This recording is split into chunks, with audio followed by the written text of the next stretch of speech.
about the history of Tablertown. Am I pronouncing that right? Yes, that's right. What inspired you, Mr. Butcher, to become, I guess you could call it a historian, a genealogist? I think to simplify it, really, those are really big terms and study for that. I'm just a guy who really loves his family history, and I want to preserve that the best that I can. It's not like he went to school for this. It's something that our elder and someone that's young, that when kids were out playing, I was listening to old people. That's something I really enjoyed listening. And then they pick you, and then they say, okay, hey, I want you to have this, I want you to have that, I want you to remember this, I want you to remember that, I want to take you here. And next thing you know, I have an item in my museum that was given to me when I was 4 years old.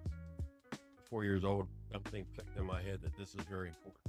What was that item at 4 years old? No, I don't mind at all. My great aunt, Nanny Tabler Butcher, my grandmother's sister, was the midwife. I was born with a ruptured stomach, and I was left with her because my belly button was removed. I was left with her.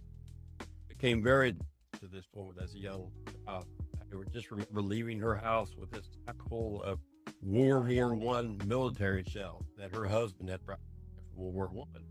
So you give kids military shells. I went home and played Army. I was playing Army, and my dad, who was a World War II veteran, Robert Butcher, walked by me and said, well, your great uncle Elias Butcher brought this back to World War I. Something clicked in my head. Man, he died.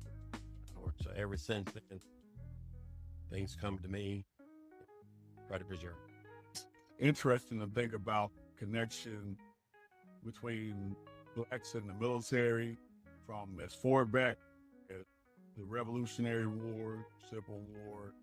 There's been a war in the history of this country where blacks didn't serve in some capacity on the side of the United States.